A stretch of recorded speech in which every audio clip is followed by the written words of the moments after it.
দর্শক, স্বাগত সবাইকে আমাদের নিয়মিত টক শো। এই সময় আমি জহিরুল আলম আজ আপনাদের সঙ্গে আছি। দিনের শিরোনামগুলো বলবো, এরপরে সমসাময়িক বিষয় নিয়ে আলাপ করব। লিজ দুর্নীতি তদন্তে বিমান কার্যালয়ে দুদকের অভিযান, 1100 কোটি টাকা অনিয়মের অভিযোগ। সততা ছিল বলেই পদ্মা সেতুর চ্যালেঞ্জ জয়ী হয়েছে সরকার, আওয়ামী লীগের উপদেষ্টা মণ্ডলীর সভায় বলেছেন প্রধানমন্ত্রী।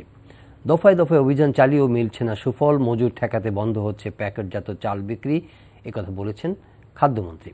সৌদি আরবে হজ যাত্রীদের প্রত্যাশিত সেবা না পাবার শঙ্কা বিমান এমডির। 28 জুন থেকে কানাডার ফ্লাইট চালু হচ্ছে। চাল নিয়ে চালবাজি রুখতে যে অভিযানগুলো চলছে সেটা কতটা সফল হচ্ছে সেটি দেখবার। বিএনপি ইতিমধ্যে তার রাজনৈতিক একটি প্ল্যাটফর্ম তৈরি করবার জন্য, যুগপৎ আন্দোলনের প্ল্যাটফর্ম তৈরি করবার জন্য সমমনা দলগুলোর সঙ্গে আলাপ করে চলেছে। সেই আলোচনা চলছে। রাজনীতি কোন দিকে যাচ্ছে সে আলাপ করব, এবং পদ্মা সেতুকে ঘিরে সরকারের সকল মনোযোগ এই সময়ে। কিন্তু প্রধান দুটি দলের মধ্যে যে বাকযুদ্ধ প্রতিদিনই বিবৃতির মাধ্যমে চলে সেটি অব্যাহত আছে।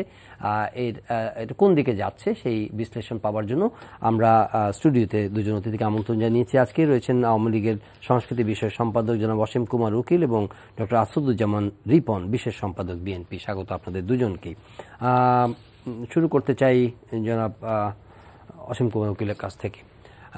রাজনৈতিক বিষয়ে আলোচনায় আমরা ঢুকতে চাই, কিন্তু তার আগে গতকালকে একটু আমরা আমেরিকান অ্যাম্বাসেডার একটা প্রেস কনফারেন্সের মতো ডিক্যাপ টক করেছেন। সেখানে তারা আন্তর্জাতিকভাবে গ্রহণযোগ্য একটি নির্বাচনের প্রত্যাশার কথা জানিয়েছেন, যে সুষ্ঠু নির্বাচন হোক এটা তারা চায়, এবং এটাও বলেছেন যে নির্বাচনের ব্যাপারে সরকার কাজ করছে এবং ইলেকশন কমিশনকে তার দায়িত্ব পালন করতে হবে ইত্যাদি। সেই প্রত্যাশাগুলো খবরের কাগজে এসেছে। পররাষ্ট্রমন্ত্রী আজকে বলেছেন যে বাংলাদেশে যে নিষেধাজ্ঞা বা বিভিন্ন অনিয়ম, মানবাধিকার, গণতন্ত্রের অভাব ইত্যাদি বিষয় নিয়ে যে কথাগুলো আমেরিকানরা বলে, ঠিক একইভাবে আমেরিকানদের যে মানে দেশের যে অভ্যন্তরীণ পরিস্থিতি, সেগুলো গণতন্ত্রের চর্চা বা গণমাধ্যমের স্বাধীনতা বা আইন শৃঙ্খলা অথবা আপনার মানবাধিকার, এই বিষয়গুলো আমেরিকায় কতটা প্রতিপালিত হচ্ছে সেই বিষয়ে প্রশ্ন করার জন্য সাংবাদিকদেরকে পরামর্শ দিয়েছেন পররাষ্ট্রমন্ত্রী। আপনি কি বলবেন? আপনাকে ধন্যবাদ। সহ আলোচক ডক্টর আসাদুজ্জামান রিপনকে স্বাগত। টেলিভিশন সেটের সামনে বসে যারা অনুষ্ঠানমালা দেখছেন তাদেরকে অভিনন্দন। আপনি যে আলোচনাটা তুলে এনেছেন, নিঃসন্দেহে এটাই সর্বত্র আলোচিত হচ্ছে, বা সেটাই স্বাভাবিক, অস্বাভাবিক কিছু তা না। প্রত্যাশিত কিনা সেটা ভিন্ন কথা, কিন্তু আলোচনাটা হচ্ছে। আমেরিকার রাষ্ট্রদূত যে কথাগুলি বলেছেন সেগুলি বাংলাদেশের গণতন্ত্রের জন্য সহায়ক মনে করে কথাগুলি বলেছে। আমিও মনে করি যে নির্বাচনগুলি সকল দলের অংশগ্রহণে সকলের কাছে গ্রহণযোগ্য একটি নির্বাচনে আমাদের প্রত্যাশা, সেই লক্ষ্যে আমরা কাজও করছি এবং বিশ্বাস করছি শুধু বাংলাদেশ আওয়ামী লীগ নয়, যারা নির্বাচনের রাজনীতিতে বিশ্বাসী, যারা দেশ পরিচালনা করেছে, যারা দেশ পরিচালনা করতে চায়, তারা সবাই নির্বাচনী প্রক্রিয়া এখন মাঠে আছে, কাজ করে যাচ্ছে। কাজটা কিন্তু শুরু হয়ে গেছে, যদিও আগামী বছরের শেষে নির্বাচন, কিন্তু কাজটা আসলে বছর জুড়েই হয় আর কি। নির্বাচনের আগের দিন বা আগের মাস থেকে হয় তা না, কাজ শুরু করেছে এটা। তারপরে পররাষ্ট্রমন্ত্রী, মাননীয় পররাষ্ট্রমন্ত্রী ডক্টর আব্দুল মোমেন যে কথাগুলি বলেছেন, সেটার উত্তরটা আসলে উনি যথার্থ দিতে পারবেন কোন প্রেক্ষাপটে কেন এগুলি বলেছেন। এটাই সমীচীন হবে বলে আমার কাছে মনে হয়। আমি তো মানে উনি তো মন্ত্রী পরিষদের সদস্য, দীর্ঘদিন তিনি আমেরিকাতে কর্মরত রয়েছেন, ডিপ্লোম্যাটিক জোনে ওনার প্রচুর বিচরণও আছে, কথাবার্তা বোঝেন, কোন স্মেলে কি বলেছেন সেটার উত্তরটা উনি ভালো দিতে পারবেন। তবে মানে আয়নায় মুখ দেখাটা তো আসলে সকলেরই দায়িত্ব, আয়নার সামনে দাঁড়িয়ে কথা বলতে পারলে। সেক্ষেত্রে আমি কাউকে পরামর্শ দিতে যাব তা না। আমি মনে করি যে আমরা সবাই মিলে এগিয়ে যাই। স্বাধীনতার 50 বছর পার করছি আমরা, গণতান্ত্রিক ত্রুটি বিচ্যুতিগুলি নিয়ে আমাদের এখনো কথা বলতে হচ্ছে। 50 বছরের মাথায় এসে সিএসি নিয়োগের একটা আইন করতে হয়েছে, এটা কোনো মতে কাঙ্ক্ষিত হতে পারে নাই, কিন্তু হয়েছে 50, তারপরেও হয়েছে, এখন হয়েছে। সার্চ কমিটি গঠিত হয়েছে, নির্বাচন কমিশন এসে নির্বাচন কমিশন কাজ করছে। এই নির্বাচন কমিশনের কর্মকাণ্ড নিয়েও মানে এমন সমস্ত বিতর্ক যেগুলি খুবই অনাকাঙ্ক্ষিত। এটা নির্বাচন কমিশনে যারা আছেন তারা সবাই সিনিয়র মানুষ, স্ব কর্মক্ষেত্রে প্রতিষ্ঠিত মানুষগুলো এখানে এসে মিলিত হয়েছে, কিন্তু তাদের কথাবার্তা আমাদেরকে বিব্রত ফেলে। তারা কতটুকু বিব্রত হয় জানি না, কিন্তু আমাদেরকে বিব্রত ফেলে। আসলে এই জায়গাগুলিতে সবাই যার যে অবস্থান থেকে কাজকর্ম করলে, দায়িত্বটুকু নিতে পারলে, সচেতনতার পরিচয় দিলে আরো অনেক বেশি আগানো যেত। এবং সেক্ষেত্রে আমার কাছে যেটা মনে হয় যে কথা কম কাজ বেশি ফর্মুলাটা যদি আমরা সবাই ফলো করতে পারতাম তাহলে আরো সুন্দর হতো। এবং বিশেষ করে যেগুলি আপনার সাংবিধানিক পদ আঁকে, সেখানে কাজ করাটাই প্রধান বিষয় হিসেবে দেখা দরকার। মিডিয়া যতটুকু পারা যায় অ্যাভয়েড করে চলা ভালো। মিডিয়া মোকাবেলা করবো না তা না, কিন্তু সাংবিধানিক পদে যারা আছেন তারা প্রতিদিনকার মিডিয়া করবেন না। সংগঠনে যারা মুখপাত্র রাজনৈতিক অঙ্গনের বিচরণ করে তাদের প্রতিদিনকার কাজ এই সাংবাদিক মোকাবেলা করা, প্রেস কনফারেন্স করা, প্রেস রিলিজ দেওয়া। কিন্তু এই জায়গাগুলিতে ওনাদেরকেও সচেতন হওয়া দরকার। এই বেশি বেশি মোকাবেলা মানে মিডিয়ার সামনে আসাতে কিন্তু অনেক সময় বেফাস মন্তব্য করে ফেলছেন যে রাতের ভোট আর হবে না বা এই টাইপের মন্তব্য করছেন। কথাবার্তা বলছি যে ওনাদেরও উইথ ডিউ রেসপেক্ট, ওনারাও তো মানে সিনিয়র মানুষ এবং স্বক্ষেত্রে প্রতিষ্ঠিত লোক, তাদেরকে এই পদে বসে নতুন করে পরিচয় করিয়ে দেওয়ার অপেক্ষা রাখে না। কাজেই তাদের আচরণ যেন সারা বাংলাদেশের ডেমোক্রেটিক প্রসেসকে প্রশ্নবিদ্ধ না করে, এটা খেয়াল রাখা দরকার। দায়িত্ব নিয়ে কথা বলা দরকার। অবশ্যই নির্বাচন কমিশনের একজন মুখপাত্র থাকা দরকার, যিনি প্রেসকে মোকাবেলা করবেন। প্রধান নির্বাচন কমিশনার বা অন্যান্য নির্বাচন কমিশনার বা নির্বাচন সচিব সবাই মিলে প্রতিদিন প্রেস মোকাবেলা করা তাদের কাজ নয়। তাদের কাজ হলো নির্বাচনের প্রতি মানুষের আস্থাটাকে ফিরিয়ে আনা, নির্বাচনে ভোটারদের অন্তর্ভুক্তিটা বাড়ানো, অংশগ্রহণ যতটুকু পারা যায় বাড়ানো। সেক্ষেত্রে খুব স্বাভাবিকভাবেই সংবাদপত্র সাংবাদিকরা যাবে আসবে। সেক্ষেত্রে একজন মুখপাত্র থাকাটা ভালো। সেক্ষেত্রে ওনাদের সিদ্ধান্ত নেওয়া বলে সমীচীন বলে আমি মনে করি। ধন্যবাদ আপনাকে। আসলে অসীম কুমার উকিল যে স্পিরিটে কথা বলেছেন, আই মাস্ট অ্যাপ্রিসিয়েট। সেটা হচ্ছে যে নির্বাচন, একটা কার্যকর নির্বাচন করার ব্যাপারে আসলে সংকট তো একটা কার্যকর নির্বাচনকে কেন্দ্র করে, একটা ডেমোক্রেসির স্ট্যাবিলিটি নিয়ে আলোচনা বা সংকট বা শঙ্কা। প্রধান দুটি দলের মধ্যে যে বাদানুবাদ, সেটা কিন্তু এই রাজনীতি, নির্বাচন, গণতন্ত্র এগুলো নিয়েই। মার্কিন যুক্তরাষ্ট্রের রাষ্ট্রদূত এক্সকিউজ মি, উনি গতকালকে যেটা বলেছেন, আওয়ামী লীগের সরকারের সাবেক তথ্য উপদেষ্টা জনাব ইকবাল সুবহান চৌধুরী সম্পাদিত মালিকানাধীন পত্রিকাতে যেটা হেডলাইন করেছে, ঠিক এক্স্যাক্টলি হেডলাইনটা পড়ে শোনাতে চাই। No excuses about democracy, human rights, press freedom. এটা মার্কিন যুক্তরাষ্ট্রের রাষ্ট্রদূত বলেছেন গতকালকে। তো উনি ওনার দৃষ্টিভঙ্গিতে উনি বলতেই পারেন, যেহেতু ওনাদের দেশের কাছে আমরা জিএসপি ফেরত চাই, ওনাদের কাছে আমরা র্যাবে নিষেধাজ্ঞা ফেরত চাই, ওনাদের কাছে আমরা সাহায্য সহযোগিতা চাই। সিঙ্গেল কান্ট্রি হিসেবে আমেরিকা হচ্ছে আমাদের largest destination of the RMG products. তো আমাদের প্রচুর বাংলাদেশি মানুষ সেই দেশে বসবাস করে এবং আমাদের মানে রেমিটেন্সের অন্যতম উৎস। আর তাদের আমেরিকার সাথে আমাদের একটা মিলিটারি ডিফেন্স কোঅপারেশন আছে, সিকিউরিটি কোঅপারেশন আছে। এই সিকিউরিটি কোঅপারেশনের ব্যাপারে একটা চুক্তির প্রশ্ন আছে, লেহি চুক্তির ব্যাপার আছে। আদারওয়াইজ আমেরিকা আমাদের প্রতি বছর যে 800-900 কোটি ডলার যে টাকাটা আমাদেরকে সিকিউরিটি সেক্টরে, মিলিটারি কোঅপারেশনের সেক্টরে দেয়, সেটা বাধাগ্রস্ত হতে পারে। জাতিসংঘের হেডকোয়ার্টারটা স্বাভাবিকভাবে নিউ ইয়র্কে থাকার কারণে, অর্থাৎ আমেরিকায় থাকার কারণে সেখানে আমেরিকার একটা প্রভাব সার্টেনলি আছে। আমাদের পিস কিপিং মিশনে বাংলাদেশের মিলিটারি এবং আদার মানে ফোর্সেসদের পার্টিসিপেশনের ব্যাপারে সেখানে আমেরিকার একটা সম্মতি, সহযোগিতা প্রচ্ছন্ন, মানে আনঅফিসিয়ালি হলেও সেখানেও একটা ইম্পর্টেন্ট ফ্যাক্টর। এই বিষয়গুলো আসলে আমাদের মাথায় রাখতে হয়। সরকার যেই, উনি একটা চমৎকার কথা বলেছেন, সরকার যারা ছিল বা যারা থাকবেন বা আছেন সবারই একটা এক ধরনের একটা তো চিন্তা ভাবনা থাকে দেশকে নিয়ে। তো এখন কথা হচ্ছে কি যে আজকে এই ঘটনাটি মানে অর্থাৎ আমেরিকার রাষ্ট্রদূত যে কথাটা গতকালকে বলার পরিপ্রেক্ষিতে হঠাৎ করে আমাদের পররাষ্ট্রমন্ত্রী উনি কোনো সাংবাদিকের প্রশ্নোত্তরে যে মুখ ফসকে বলে ফেলেছে, উনি যেটা বলেন যে আমরা সবাই খুব প্রেস ফেস করতে চাই, দেশের অনেকের একটা টেন্ডেন্সি আছে, এটা ঠিক, but at the same time আমি যেটা দেখছি যে এটা ঠিক উনি কোনো প্রশ্নোত্তর বলেননি, উনি বরং একটা প্রশ্নমালা পাঠিয়েছেন দেশের সমস্ত প্রিন্ট মিডিয়াতে। তো সে একটা প্রশ্নমালা পাঠিয়েছেন যে আমাদের সাংবাদিকরা কি কি প্রশ্ন করা উচিত তাদেরকে, মানে আমেরিকান অ্যাম্বাসাডরকে বা আমেরিকান অথরিটিকে। ওয়েল,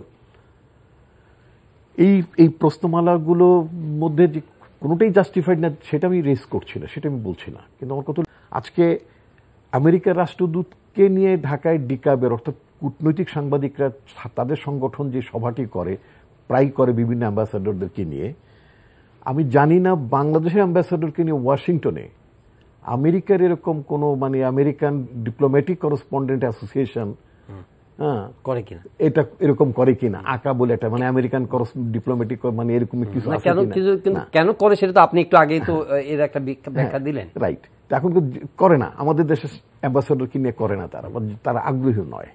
আমার কথা যদি বাংলাদেশে যদি সে স্ট্রেংথ থাকতো তাহলে বাংলাদেশ আমেরিকাতে ওয়াশিংটনে বসে আজকে পররাষ্ট্রমন্ত্রীকে এই প্রশ্নমালা সাংবাদিকদের ধরিয়ে দেওয়া দরকার নাই।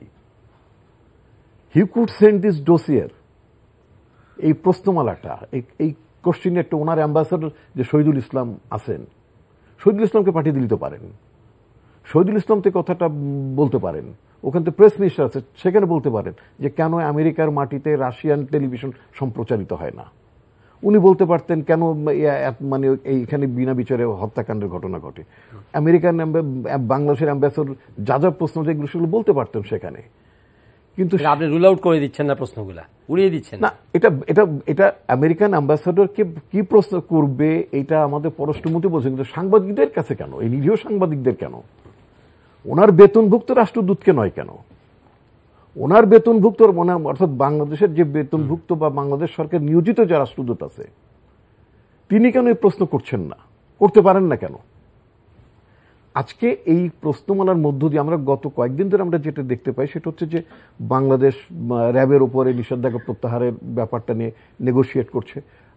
আমরা জেনেছি পররাষ্ট্র প্রতিমন্ত্রী রেফারেন্স আমরা যেটা পত্রপত্রিকায় দেখলাম সেখানে অলরেডি একটা লবিস্ট ফার্ম এনগেজ করেছে। আমি একটি টকশোতে বলেছিলাম টাইমটা খুবই বৈরী, এখন লবিস্ট ফার্মে যে টাকা বিনিয়োগ হচ্ছে বা প্রতি মাসে যে টাকাটা দিতে হবে এটা কোনো আউটকাম আসবে না, ইমিডিয়েটলি শুড বি স্টপড, তাহলে অ্যাটলিস্ট টাকাটা বাঁচবে। কারণ আমেরিকান গভর্নমেন্ট বলে দিয়েছে যে মানে কোন প্রেক্ষাপটে এটা করতে হবে। আচ্ছা, নাম্বার 2 হচ্ছে তারা আরেকটা কথা বলেছে যে অ্যাকাউন্টেবিলিটি এনশিওর না করলে আপনার মানে র্যাবের মানে উপরে মানে হবে না, কি বলে আপনার নিষেধাজ্ঞা প্রত্যাহার হবে না। You are keeping that DG, র্যাবের সেই ডিজিকে আপনি পুলিশের আইজি পদে রেখেছেন, এখনো কারেন্ট ডিজিকে আপনি এখন পর্যন্ত রেখেছেন, তাদের কোনো এই যে অভিযোগগুলো তাদের বিরুদ্ধে আছে বা এর আগে যে সমস্ত মানে পুলিশের আইজি বা কর্মকর্তারা ছিলেন, অর্থাৎ অ্যাকাউন্টেবিলিটি তো আমরা শো করতে পারিনি। এই কাজগুলো দৃশ্যমান কাজগুলো যদি আমরা করতে পারতাম, যেটা আমাদের ফরেন সেক্রেটারি বলেছিলেন যে কিছু কাজ আমাদের করে তাদেরকে দেখাতে হবে যে ইয়েস উই আর প্রগ্রেসিং, আমরা কাজের ব্যাপারে আমরা সিনসিয়ার। তো সেই লাইনে না যে হঠাৎ করে ঠিক মানে একেবারে যুদ্ধংদেহী মনোভাব নিয়ে মানে আপনার আমেরিকান রাষ্ট্রদূতের উপর ঝাঁপিয়ে পড়লেন, এটা তো মানে আমি অ্যাজ এ সিটিজেন আমি মনে করি যে এটা খুব জাস্টিফাইড হয়নি।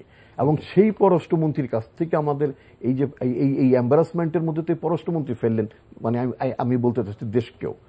উনি গতকালকে আরেকটা প্রশ্ন করেছেন, গত পরশুদিন একটা মানে কথা বলেছেন রাশিয়া থেকে বাংলাদেশ তেল আমদানি করবে কিনা এটা ভারত থেকে জিজ্ঞেস করতে হবে। বাংলাদেশের ফরেন পলিসি কতটা নত জানু অথবা কতটা সাবসার্ভিয়েন্ট হয়েছে এটা it is not question of India or Pakistan or মানে Bhutan or Saudi Arabia, sovereign decision.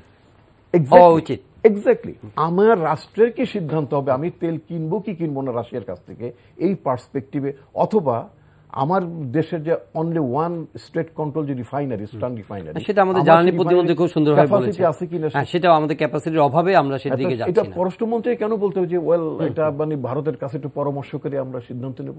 এই সমস্ত মধ্য দিয়ে যেটা প্রমাণ করেন যিনি অ্যাজ এ ফরেন মিনিস্টার উনি আসলে দায়িত্বটা পালন করতে পারছেন না, অথবা ওনার এই বক্তব্যের মধ্য দিয়ে বাংলাদেশের একটা পররাষ্ট্র নীতি যেটা এটা একটা নতজানু পররাষ্ট্র নীতি হয়েছে এবং আমাদের ভাবমূর্তি ক্ষুণ্ণ হচ্ছে। জনাব অসীম কুমার উকিল, রাজনৈতিক মাঠে দেখা যাচ্ছে নানা ধরনের পোলারাইজেশন বা পোলারাইজ করার চেষ্টা করা হচ্ছে। রাজনৈতিক যারা অ্যাক্টর্স আছেন বা বিভিন্ন স্টেক হোল্ডার্স আছেন, তার মধ্যে প্রধান বিএনপি বলা যায় যে তারা খুবই সক্রিয় আছে। গত কয়েকদিন ধরে তারা মিত্র যাদের সঙ্গে সে যুগপৎ আন্দোলন করতে পারে, সরকার বিরোধী, তাদের নানা ধরনের অভিযোগ রয়েছে এবং নির্বাচনীকালীন সময়ে তারা এক ধরনের প্রশাসন চায়, যেটা তাদের প্রত্যাশা, সেটা নিরপেক্ষ একটা প্রশাসন। তারই লক্ষ্য হিসেবে তারা এখন আলোচনা করছে। আজকে বিপ্লবী ওয়ার্কার্স পার্টির সঙ্গে আলোচনা করছে, যেন সাইফুল হকের সঙ্গে কথা বলেছে, গতকাল তারা জুনায়েদ সাকির সঙ্গে কথা বলেছে। আপনি কিভাবে দেখছেন এই এই এই আলোচনার প্রক্রিয়াটিকে? সবই কিন্তু আগামী নির্বাচনকে লক্ষ্য করে। জি, ডক্টর আসাদুজ্জামান রিপন যা যা বলেছে আর কি, এটা সামনে নির্বাচন না থাকলে এগুলি নিয়ে মাথা ঘামাইতো না। যখন যেটা ধরা যায় ধরতে হবে, ভোট বাড়াইতে হবে, আওয়ামী লীগকে বেকায়দায় ফেলতে হবে, এটাই মূল লক্ষ্য। এবং সেটা মানে অস্বাভাবিক কিছু তা বলছি না, কিন্তু আমি থাকতেই পারে। এখন এই যে যতজন পররাষ্ট্র নীতি বাংলাদেশের বলতেছে আর কি, ওনারা যা খুশি বলবে তা আমরা সব শুনে যাব, এটা কোন ওটা কি মাথা উঁচু করে দাঁড়ানোর নীতি বোঝায় কিনা, সেটাও তো ব্যাপার। নতজানুটার সংজ্ঞায়িত করে ব্যাখ্যা করা খুব কঠিন। তবে এই যে সেটা একই। এখন ওরা বলতেছে শোরে বাচ্চা করে গালি দিচ্ছে, আমি কুর্নিশ করবো। আমি এটা কুর্নিশটা করার পক্ষে না, কি অন্তত মাথাটা উঁচু করে দাঁড়াই। আমি তারে গালি দিতে না পারলাম, মাথাটা উঁচু করে দাঁড়িয়ে থাকার প্রচেষ্টা আর কি। নির্বাচন সামনে না থাকলে কথাগুলো ডক্টর আসাদুজ্জামান রিপনটা ধরতো না আর কি। এরকম আজকের যে ঐক্য আর কি, যে কোনো ঐক্যবদ্ধ অবস্থান কিন্তু সবসময় খুব ভালো জিনিস। জোটবদ্ধ অবস্থান, এক প্ল্যাটফর্মের থেকে কাজ করা সবসময় ভালো জিনিস। বাংলাদেশের মতো এটা ছোট দেশ, পৃথিবীর মানচিত্র যাকে খুঁজে পাওয়া খুব কঠিন হয় সাদা চোখে। জনসংখ্যার দিক থেকে অনেক বেশি, 16-18 কোটি মানুষ। সে দেশে দল কতগুলি আর কি, ওটা নিবন্ধিত দল এক সুরে বলে দেওয়া যায় যে এতগুলো নিবন্ধিত দল, অনিবন্ধিত কতগুলি দল এটা বলা যায় না, বলে শেষ করা যায় না। আমার কাছে মনে হয় কি যে এই দলগুলি মানে নিবন্ধিত হয়েই মাঠে আসা দরকার, এর একটা নিবন্ধন প্রক্রিয়া থাকা দরকার। মানে মিনিমাম একটা পপুলারিটি নিয়ে দলগুলি হওয়া দরকার। না হলে যত বড় মুখ নয় তত বড় কথা, এরকম মনে হয় কথাবার্তা বলে। অথবা বাদ দেওয়ার মোরগ নয় কিল মারার গোসাই আর কি। ঢাকা শহরে বসে একদম সারা দেশ উলটপাট করে দিচ্ছে, বাংলাদেশের কোনো খবরই রাখে না। আজকের আবহাওয়া কোন জায়গায় আছে, চাঁদপুরে ইলিশ মাছের কি অবস্থা, সুনামগঞ্জের হাওরের কি অবস্থা, হ্যাঁ এই নেত্রকোনার নদ নদীর পানির কি অবস্থা, এগুলো কিন্তু খবরই রাখে না, এনে করতেছে ওনারা। যেটা বিএনপি যেটা করে আর কি, যেটা চাচ্ছে আর কি, যে এক একটা আমার মাইক হিসেবে এরা খুব ভালো আর কি, মাইকটা কাজে লাগাতে চাচ্ছে। টার্গেট আগামী নির্বাচন, যে যত কথাই বলুক আর কি, এখনকার যে কোনো একটু অবস্থান হলো আন্দোলন করতে করতে এক মঞ্চ থেকে, যুগপথ থেকে আলটিমেটলি সামনে নির্বাচনটা একটা প্ল্যাটফর্ম থেকে মোকাবেলা করার সেই লক্ষ্যে এটা কাজ করছে। সেখানে মানে কার সাথে কার জোটটা হচ্ছে আর কি, এটা আসলে মেলানো তো খুব কঠিন। ভোটের রাজনীতি করবে আর কি। ডক্টর আসাদুজ্জামান রিপনরা যখন জামায়াতে ইসলামকে ছাড়তে আসছে না, কারণ ভোটের রাজনীতি। আপনার কি ভীত? না না, এই যে যুগপৎ আন্দোলনের যে কিছু দেখতে গেছি না, ফেসবুক স্ট্যাটাস ছাড়া মাঠে তো কোনো কর্মকাণ্ড নেই। ভীত তো হওয়া অনেক পরের কথা আর কি। এগুলি নিয়ে একটু কাজ করব সেটারও কোনো সুযোগ নাই। বা এদের যে অবস্থান ন্যাশন ওয়াইড আর কি, এটা আসলে স্ট্যাটিস্টিক্যালি 5% জিনিস আমি অ্যাভয়েড করতে পারি। এদের পপুলারিটি 1% না, ফ্র্যাকশন আর কি। এদের জনমত হলো ফ্র্যাকশন, এটা বিলো 1। মানে কাদের? এই যে সংলাপ করা হচ্ছে, জুনায়েদ সাকির দল, পরে বিপ্লবী ওয়ার্কার্স পার্টি নাকি বিপ্লবী, এদের যে জনমত আর কি, এদের যে ভোটার আর কি, এটা বিলো 1%। এরা দল করার ক্ষমতা রাখে কিনা, দল করতে পারে কিনা, সেটাও রাজনৈতিক অঙ্গনে দাঁড়িয়ে জিজ্ঞেস করা দরকার আর কি। তারপরে ওরা এই মাইকগুলিকে ব্যবহার করতেছে, এরকম আরো কারা কারা পাবে এগুলো এনে এরা সরকারের বিরুদ্ধে কথা বললে ক্যাশ করতে পারে। ডক্টর আসাদুজ্জামান রিপন খুব স্বাভাবিকভাবে তারা কাজে লাগাবে। ওরাও একটা বড়, ওদের তো অডিয়েন্স প্রেস ক্লাবের সামনে মানববন্ধন করাটাও কঠিন হয়ে পড়তেছে। এরিয়াটা অনেক বড়, 500 লোক লাগে। 100 লোকে আগে মানববন্ধন করা যেত, এখন 500 লাগে, এটা করা সম্ভব হচ্ছে না। ফলে বিএনপির মধ্যে একটা প্ল্যাটফর্মে দাঁড়িয়ে 5000 লোকের সামনে বক্তৃতা দিতে পারাটা, মনে করে যে 5000 লোকের মধ্যে যদি 5টা লোককে কনভিন্স করে আমার দলে আনা যায়, সে চেষ্টাটা করতেছে।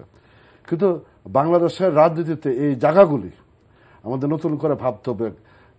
রাজনৈতিক দল হিসাবে স্বীকৃতি পাওয়া, নিবন্ধিত হওয়া, কত দূর যেতে পারবে কি পারবে না, তাদের জনপ্রিয়তা কি, এই বিষয়গুলি আমাদের সবাইকে বিবেচনা আনা দরকার। ডক্টর আসাদুজ্জামান রিপন, খুবই পরিকল্পনা করে রোড ম্যাপ করে রূপরেখা দিয়ে কি আন্দোলন করা যায়? রাজনীতির মাঠ কি এরকম? বিষয়টা ঠিক আপনি যেভাবে প্রশ্ন করছেন ঠিক সেভাবে আমি বলবো না, কিন্তু আমি বলবো যে আপনার জনগণকে সংগঠিত করা, যুথবদ্ধ আন্দোলন করা, এগুলো গণতান্ত্রিক সংস্কৃতির একটা অংশ। না নিশ্চয়ই, কিন্তু যেভাবে যে সংলাপ আমরা আসছি অমুক this is part of Democratic struggle, this is part of Democratic struggle. আপনি খেয়াল করবেন যে যখন তত্ত্বাবধায়ক সরকার নিয়ে যখন আওয়ামী লীগ প্রথম তত্ত্বাবধায়কের যে ধারণাটা নির্বাচনের ব্যাপারটা নিয়ে আওয়ামী লীগ যখন কথাটা এইভাবে শুরু করলো যে দলীয় সরকার অধীনে নির্বাচন করা যাবে না, একটা এই যে দাবিটা তারা যখন তুলছিলেন, তখন সংসদে আদার পলিটিক্যাল পার্টিস মানে opposition parties, BNP ruling parties সংসদে তখন গভর্নমেন্ট লিড করে। তো opposition parties in the parliament including জাতীয় পার্টি, ইনক্লুডিং আপনার কি বলে আপনার জামাত ইসলাম, এটা সবাইকে নিয়েই কিন্তু আওয়ামী লীগ মানে একটা বড় মাপের ঐক্য করার চেষ্টা করেছে। এবং সার্টেনলি আই বিলিভ যে আপনি নিশ্চয়ই সেই ছবিটি, ঐতিহাসিক ছবিটি, সে যে বিবেচনায় বলেন না কেন, নেতিবাচকভাবেও বলতে পারেন, ইতিবাচকভাবেও বলতে পারেন, but that the fact is that যে জামাতের পার্লামেন্টের অভ্যন্তরে সেখানে কিন্তু তৎকালীন বিরোধী দলের নেত্রী বর্তমান প্রধানমন্ত্রী শেখ হাসিনা, তিনি জামাতের আমিরকে নিয়ে তিনি কিন্তু তার জাস্ট তার পাশে ইমিডিয়েটলি তার মানে ডান পাশে অথবা বা পাশে বসিয়ে অন্যান্য মানে পার্টির লিডার যারা বিরোধী দলে যারা ছিলেন তাদেরকে নিয়ে কিন্তু তারা সভা করেছেন।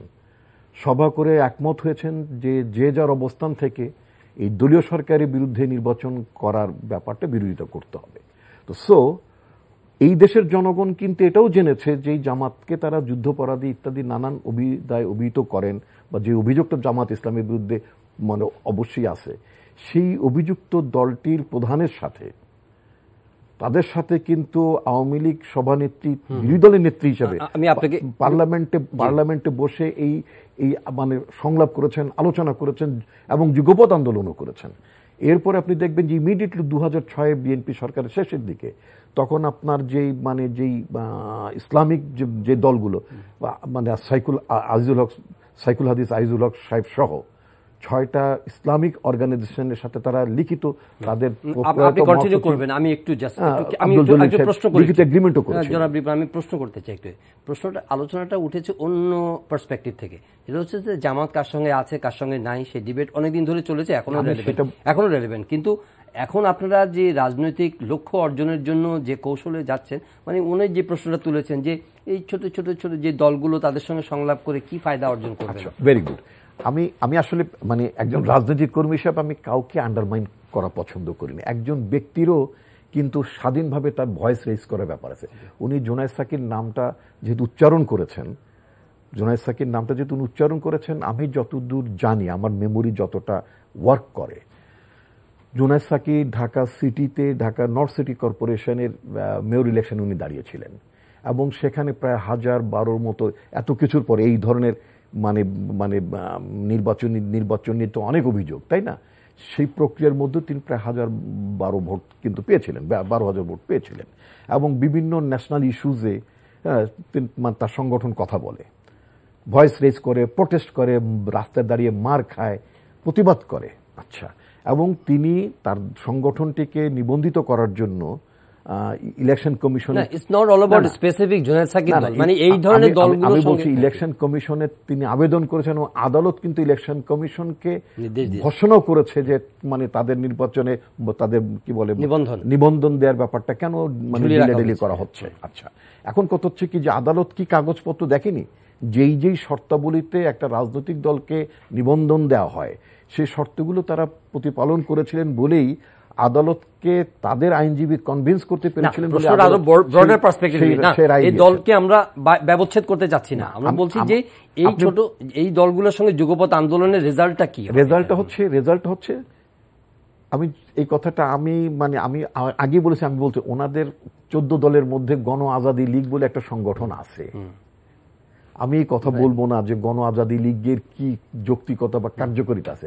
আমি এটা বলতে চাই যে গণ আজাদী লীগের ফাউন্ডার মৌলানা আব্দুর রশিদ তর্কবাগীশ যিনি একজন ঐতিহাসিক ব্যক্তিত্ব, সালঙ্গার বিদ্রোহের যা বিশাল একটা ভূমিকা ছিল, একসময় আওয়ামী লীগের রাজনীতির সাথেও জড়িত ছিলেন, মানে সিরাজগঞ্জ জেলার অফকোর্স একজন ঐতিহাসিক রাজনৈতিক নেতা, তাকে আমরা শ্রদ্ধা করি যে যার অবস্থানে থাকুক না কেন, যে দলই থাকুক না কেন। এখন গণ আজাদী লীগের এখন যে অবস্থাটি, এটা তুল্যমান অথবা তার জনপ্রিয়তা অথবা মানে মানুষের নামটি জানে কিনা অথবা মিনহোয়াইল এটা মেমোরি থেকে চলে গিয়েছে সেটা আমি জানি, হয়তো আমার আলোচনার মধ্যে তো অনেকেই জানলেন।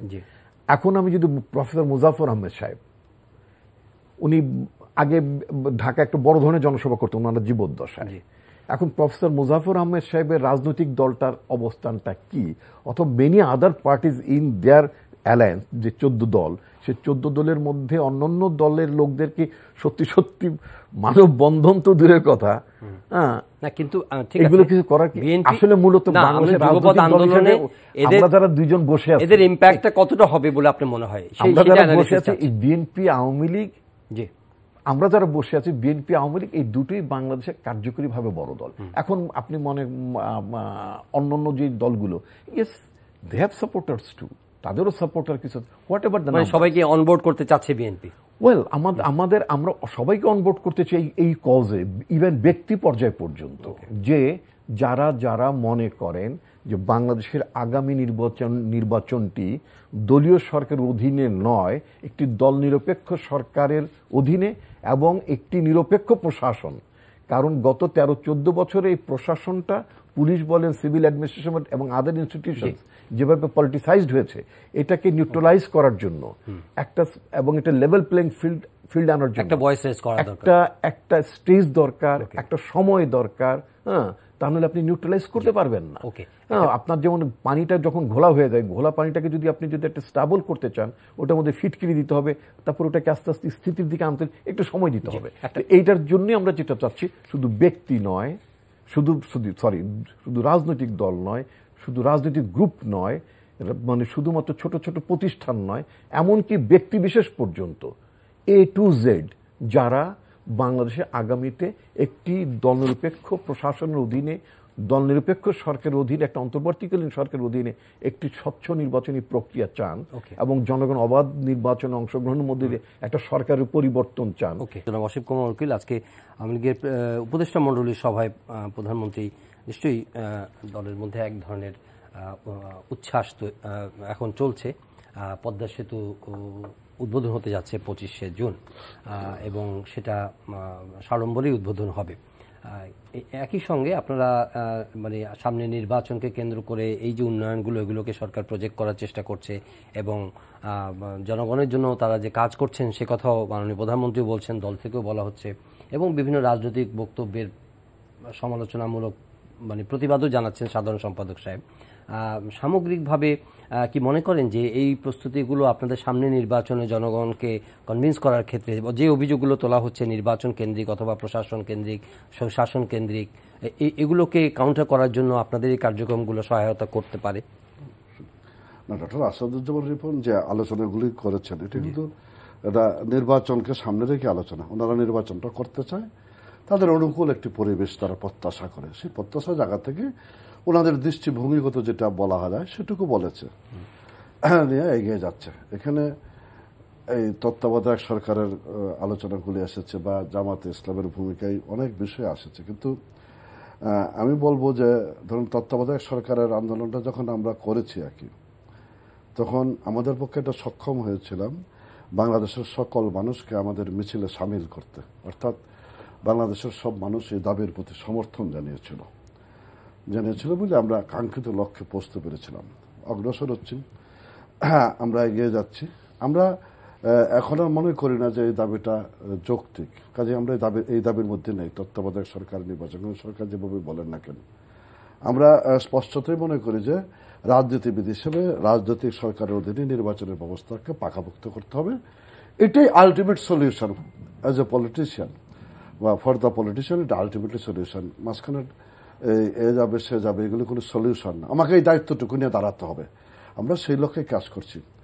আর এক জায়গায় দাঁড়িয়ে থাকাটা আসলে রাজনীতির কাজ তো না। মানে রাজনীতিতে মার্কসের একটা কথা আছে, concrete analysis of the concrete situation, বাস্তব অবস্থার বাস্তব বিশ্লেষণ। আমার 20 বছর আগের কথা বলে আমি এখন আগাতে পারবো এটা মনেই করি না। আজকের দিনের যে বিষয়গুলি আছে এগুলি নিয়ে আমি সম্মুখ মানে আগাতে চাই। সেখানে তত্ত্বাবধায়ক সরকার কোনো ইস্যু না, কিন্তু আমি পদ্মা সেতুকে জনগণের মাঝে নিয়ে যেতে পারবো, এটা আমি বিশ্বাস করি, বা এটা বাস্তবতাটুকু আছে। চেহারাটাই পাল্টে যাচ্ছে ক্রমশ। মানুষ যখন দেখছে যে জুন মাস পরে গেছে, 25 তারিখ উদ্বোধন হবে, নদীর ওই পারের যে দৃশ্যমান অবস্থা, 22টি জেলার যে মানুষের ভিতরে প্রাণ সঞ্চার, বাস্তব অবস্থা, এটা আমরা কেউ সুরসুরি দিচ্ছি বা গান বাজনা গাইয়ে আমরা এটাকে প্রাণ সঞ্চারণ করছি তা না। এটা হৃদয় নিশ্চিত ভালোবাসা, হৃদয়ের ভিতর থেকে আসা বিষয়গুলো, যে হ্যাঁ এটা একটা পদক্ষেপ আছে, যে পদক্ষেপ ওই 22টি জেলার জিডিপিতে কত পার্সেন্ট যোগ করবে এটা দেখার বিষয়। ন্যাশনালি আমরা জিডিপিতে 1% এটা যোগ করতেই পারবো। আজকে আপনার মেট্রো রেলের যে কাজগুলি চলছে, আর কি ধরেন নিচে যে রাস্তাগুলি বন্ধ ছিল, আমি কালকে রাতে গিয়েছিলাম মিরপুর পর্যন্ত, একদম শেষ মাথা পর্যন্ত, নিচের জায়গাগুলিকে সংকুচিত করে রাস্তাগুলি ওপেন করে দিয়েছে। এটা জনজীবনে এখনই স্বস্তি ফিরে এসেছে। ট্রেনটা কবে চলবে না চলবে এটা পরের ব্যাপার। আমরা তো এই ইস্যুগুলি নিয়ে যাবই সামনে। আমরা করোনা যুদ্ধে বিজয়ী হয়েছি। আজকের ইউক্রেন রাশিয়ার যুদ্ধের প্রভাবটা আমাদের দেশে পড়েছে অর্থনীতিতে, আমাদের দেশে না সারা পৃথিবীতেই পড়েছে। এই যে চালের অবস্থা, যে অবস্থা, ঠেকানো যাচ্ছে না। আমরা কিছু পদক্ষেপ নিয়েছি। আজকের নিউজে দেখেছেন 6 জন ব্যবসায়ীদের হাতে এগুলি আটকা পড়েছে। এই জায়গাগুলিকে আমরা ধরেছি। আপনার সকল ক্ষেত্রে একটা এই জায়গাগুলোতে কিন্তু সমালোচনাগুলো আসছে যে গভর্নেন্স এভাব, সিন্ডিকেটের কথা, ভোজ্য তেল বা সব কর্পোরেট বডি, বিভিন্ন ব্যক্তি যারা এমপি, তারাই ব্যবসাদার, তারাই ব্যাংকের মালিক, তারাই লোন নিচ্ছেন, তারাই আবার বিদেশে টাকা পাঠাচ্ছেন, এই অভিযোগগুলো বারবার লোন শোধ করে দিচ্ছে। আমরা তো এই জায়গাটা আসতে চাচ্ছি বলে এটাকে আমি সামনে টেনে এনেছি। আমার সরকারের তো ক্যাসিনোটার সামনে এনেছি, কারণ কি এই সাম্রাজ্যটাকে আমরা বন্ধ করতে চেয়েছি। একদম মানে চুলচলা বিশ্লেষণ। একটা বালিশের দাম কত, এটা নর্মালি বিল তুলতো, নিয়ে চলে যেত, খেয়ে হজম করতো। আমরা এটাকে সামনে এনেছি কেন, যে দেখো ভাইয়া এগুলো চলবে না, এভাবে চলতে দেওয়া যায় না। সামনে এসেছে বলেই অনেকেই সজাগ হয়েছে, সতর্ক হয়েছে। সম্পূর্ণ বন্ধ হয়ে গেছে দুর্নীতি, আমি তা বলছি না, কিন্তু এখন অনেক দুর্নীতি কমেছে, অনেক সতর্ক পদক্ষেপ হয়েছে। একটা টিটির উপর যেভাবে সাসপেন্ড হয়েছিল, 24 ঘন্টার মধ্যে যেভাবে চাকরিতে ফিরে এসেছে, তাতে এটা একটা মেসেজ ন্যাশনের কাছে যাচ্ছে। এটা টিটিকে সাহসী হতে বলছে, একজন রাজনীতিবিদকে সতর্ক হতে বলেছে। আমরা তো এই জায়গাগুলিকে নিয়ে অগ্রসর হচ্ছি। আজকে ধরেন একজন ঋণ খেলাপি চট্টগ্রামে ধরা পড়েছে, 123 কোটি টাকা রাখি একজন, এখানে হাজার ঋণ খেলাপি আছে। আজকে দেখেন, আপনি কন্টিনিউ করবেন। লিজ দুর্নীতি তদন্তে বিমান কার্যালয় দুদকের অভিযান, দুর্নীতি তদন্তে কার্যালয় দুদকের অভিযান চালিয়েছে, 1100 কোটি টাকা অনিয়মের অভিযোগ পেয়েছে। বিমানে ঘটনাগুলো ঘটেছে, হ্যাঁ ঘটেছে। এবং এটা আজকে হঠাৎ করে ঘটছে আমি কিন্তু তা বলছি না। এরকম মনে করলে আমরা সলিউশনে যেতে পারবো না। মানে এইরকম ভাবেই চলছে দেশটা। এই জায়গাটাকে ধরা দরকার। আমরা সেই জায়গাগুলিকে ধরেছি, ধরে মানে এখন সর্বাঙ্গে ঘা ওষুধ দেবে কোথায় এটা বলতে পারেন না, কিন্তু আমরা মেজর জায়গাগুলিকে হাত দিয়েছি। আমি বিশ্বাস করি মানে এই জায়গাগুলিতে আমরা যেভাবে হাত দিয়েছি এটার সুফল আমরা পাবো। এক পিকে হালদার অ্যারেস্ট হয়েছে, মানে শুধু পিকে হালদার না, যখন সেখানে বাংলাদেশ ব্যাংকের ডেপুটি গভর্নরদের ইনভলভমেন্ট থাকে, তখন বর্তমান গভর্নর, ডেপুটি গভর্নররা, এক্সিকিউটিভ ডাইরেক্টররা সবাই সতর্ক হয় যে না এভাবে চলবে না। আমি সেই জায়গাগুলি বলতেছি, অভিযোগ থাকবেই, কিন্তু আমি অভিযোগগুলো আমলে নিয়ে কার্যকরী পদক্ষেপ গ্রহণ করে গুড গভর্নেন্সের দিকে এগিয়ে যাচ্ছে কিনা সেটা আলোচনার বিষয়। আমরা সেই জায়গাটায় যাচ্ছি। জি, জনাব Asifuzzaman Ripon, very good statement. না, উনি যেটা বলেছেন ওনার দলীয় অবস্থান থেকে উনি এটা বলতে পারেন। তারপর ওনার মানে বক্তব্যের মধ্যে ইতিবাচকতা তো নিঃসন্দেহে আছে, আই মাস্ট সে। কিন্তু কথা হচ্ছে যে আপনার ওনার গভর্নমেন্ট, যেটা আপনি যে পদ্মা সেতু নিয়ে যে কথাটা বললেন, সেটা আমাদের গভর্নমেন্ট থাকলেও ন্যাচুরালি নির্বাচনকে সামনে রেখে আমরা এরকম একটা প্রজেকশনে সব গভর্নমেন্টই যাবে, এটা কেন নেবে না? কিন্তু কথা উঠছে যে কথাটা উঠেছে অন্য জায়গায়। সেটা হচ্ছে যে এই পদ্মা ব্রিজের ইনিশিয়াল প্রাক্কলন, মানে প্রাথমিক যে এস্টিমেট এটা করার জন্য, তো তখন তো এটার সাথে জমির মূল্য থেকে শুরু করে ক্ষতিপূরণ মূল্য থেকে শুরু করে সবকিছু ধরেই কিন্তু একটা প্রজেক্টের এস্টিমেট করা হয়। অ্যাট দ্যাট টাইম যখন আমরা ওয়ার্ল্ড ব্যাংক, জাইকা, আইডিবি এদের কাছে যখন আমরা লোন প্রকিউরমেন্টের জন্য যখন গেলাম এবং তারা একটা স্টাডি করেছেন এবং এই স্টাডি করার পরিপ্রেক্ষিতে এবং এটা কত টাকা খরচ যাবে সেটাও ঠিক করা ছিল, that was in between 8,000 to 10,000। কিন্তু দুইটাকে যদি আপনি ওজন করেন যে এখানে যে অভিযোগগুলো আসছে বা যেগুলি এটা অনেক বেশি প্রাক্কলনের চেয়ে অনেক বেশি খরচ হয়েছে, অনেক বেশি, আবার পদ্মা সেতু এখন রিয়ালিটি, পদ্মা সেতু দেখা যাচ্ছে না আপনি তখন এই আলোচনাগুলো আর এখন অফকোর্স আপনি রিয়েলি আজকে যদি বলেন যে ঢাকা শহর অনেক যানজট ছিল, এখন আপনার মেট্রো রেলের যেটা হয়েছে, মেট্রো রেলের কারণে যানজট নিরসন ঘটবে, কিন্তু এটা যখন শোনা যাবে যে মেট্রো রেলের প্রজেক্টের মধ্যে 4 গুণ 5 গুণ টাকা বেশি ব্যয় করে দুর্নীতি হয়েছে, এটা মানুষকে ভাড়া দিয়ে এটা গুনতে হবে এবং মানুষকে ভাড়া দিয়ে গুনতে হবে অথবা ব্যয়টা পরিশোধ করতে হবে, লোন শোধ করতে হবে। আমরা কথায় কথায় বলি বছরে 700-800 কোটি টাকা সাবসিডি দিতে হবে, তারপর প্রতি মাস আমরা যখন শুনি যে আমাদের নিজেদের অর্থে অর্থায়ন করেছে আমরা পদ্মা সেতু, পদ্মা সেতু যে কম্পোনেন্ট যা কিছু এগুলো তো আমাদের বাইরে থেকে আনতে হয়েছে, এই টাকাটা তো আমাদের চাইনিজ কোম্পানি বা যে কোনো বিদেশি কোম্পানিকে আমাদের ডলারে পরিশোধ করতে হবে। আজকে যদি আমি 10,000 ডলার যদি আমি আপনার 10 বিলিয়ন ডলার যদি আমি করতাম, কি বলে ব্যয় করতাম, তো 10 বিলিয়নের আমি ইন্টারেস্ট দিতাম, 10 বিলিয়নের টাকা আমি রিপে করতাম বা ওইভাবে খরচ, যখন 40 বিলিয়ন যখন হয়ে যাবে তখন আমার 40 বিলিয়নের টাকাটাই মজুরি মূল্য, কেনা মূল্য সবকিছু ওইভাবেই শোধ করতে হবে। আচ্ছা, এখন আপনি যদি দেখেন যে এই যে বিমানের কথা যদি ধরেন, বিমানের যাত্রীদেরকে হজে পাঠাবেন, মূলত আমি যদ্দূর জানি, কারণ এর আগে এরকম একটা নিউজ উঠেছিল যে হজে একটা ইজিপশিয়ান একটা এয়ারলাইন্স থেকে বিমান এনেছিল এবং সেটা তখনই প্রশ্ন উঠেছিল যে এটা অনেক উল্টোপাল্টা চুক্তি ছিল, ভুল চুক্তি ছিল, যাই হোক, যেটা এখন দুদক যেটার জন্য বিমান অফিসে রেড করেছে অথবা ওখানে হানা দিয়েছে। এখন কথা হচ্ছে কি যে এখন আপনি দেখালেন যে আমি যদি তখন যদি না করতাম, কি বলে এটাকে, যদি আমি কন্ট্রাক্ট না করতাম তাহলে হজ যাত্রীরা প্লেনে করে হজে যেতে পারতো না, এটা একটা সাইড। কিন্তু এটা যখন আসবে যে আপনি 1100 কোটি টাকা অতিরিক্ত আপনার এই চুক্তির, ভুল চুক্তি অথবা যে চুক্তির মধ্যে দুর্নীতির অভিলাষ ছিল, দুর্নীতির ইচ্ছা ছিল, দুর্নীতির চেষ্টা ছিল এবং দুর্নীতি ছিল, সেটার মধ্য দিয়ে আপনি রাষ্ট্রের 1100 কোটি টাকা লোপাট করেছেন, তো তখন কি আপনার এই যে আপনি একটা বিমান এনেছেন সেই কথাটা কি বেশি আপনারই হবে, প্রজেক্টেড হবে না আপনি দুর্নীতি করেছেন 1100 কোটি টাকা সেটা প্রজেক্টেড? আপনি পদ্মা সেতুর সঙ্গে রিলেট করছেন এটাকে, পদ্মা সেতুর সঙ্গে আমি সবকিছুর সাথে রিলেট করি। আপনি যে কোটটি গায়ে দিয়েছেন আপনার শীতের জন্য বা প্রোটেকশনের জন্য আপনি একটা স্যুট পরবেন, গায়ে দেবেন, কিন্তু এই স্যুটটার দাম ধরে নিলাম যে স্যুটটার দাম 50,000 টাকা, কিন্তু যখন জনগণ যখন শুনবে বা জানবে যে আপনার এই শীত নিবারণ করার জন্য 50,000 টাকার স্যুটটা আপনি আসলে 5 লক্ষ টাকা ভাউচার দিয়ে আপনি এটা কিনেছেন, তখন আপনার শীত নিবারণের জাস্টিফিকেশনটা তখন আর মানুষের কাছে থাকবে। একদমই শেষ মন্তব্য, 1 মিনিটের মধ্যে শেষ মন্তব্য। সাধারণ মানুষ কিন্তু এই হিসাবে যাবে না। আবার গবেষণা করা মানুষ ডক্টর আসাদুজ্জামান রিপন এটা কখনো ভুলেও যাবেন না, কি না, কত রক্ত দিয়ে স্বাধীনতা কিনেছি, এটা অবশ্যই আলাপ আলোচনায় থাকবে, এই সুফলগুলো আমরা ভোগ করবো, কিন্তু অবশেষে রাজনীতির জয় হবে। সবকিছু তো মানুষের কল্যাণে যা নিয়োজিত, এই নিয়োজিত বিষয়গুলো যখন মানুষ কল্যাণটা সুফলটা ভোগ করবে তখন এটার পক্ষে মানুষ দাঁড়াবে।